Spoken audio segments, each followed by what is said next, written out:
Hello everyone. আজকের রচনার বিষয় আমার প্রিয় মিষ্টি রসগোল্লা।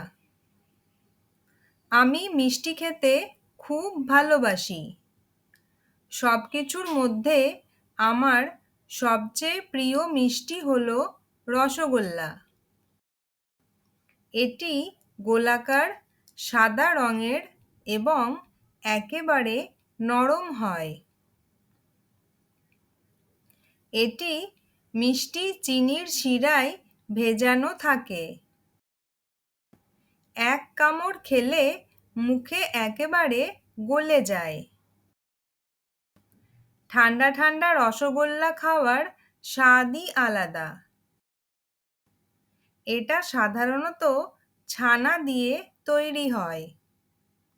আমার মা বাড়িতেও মাঝে মাঝে রসগোল্লা তৈরি করেন। তবে মিষ্টির দোকানের গরম গরম রসগোল্লাও খুব সুস্বাদু। অতিথি এলেও আমরা রসগোল্লা দিয়ে আপ্যায়ন করি। বিয়ে, জন্মদিন বা পুজোর দিন সব উৎসবেই রসগোল্লা থাকে। রসগোল্লা খেলে মন ভালো হয়ে যায়। এটি বাঙালির গর্ব, সারা ভারতেই বিখ্যাত। ওড়িশা ও পশ্চিমবঙ্গ উভয়ই রসগোল্লার আবিষ্কারের দাবি করে।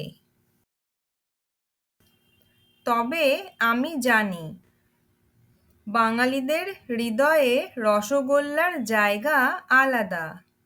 এমনকি বিদেশিরাও এখন এই মিষ্টি পছন্দ করে। বাজারে এখন নানা স্বাদের রসগোল্লাও পাওয়া যায়, যেমন চকলেট বা আম ফ্লেভার। তবে আমার সবচেয়ে প্রিয় সেই সাদা রসগোল্লাই।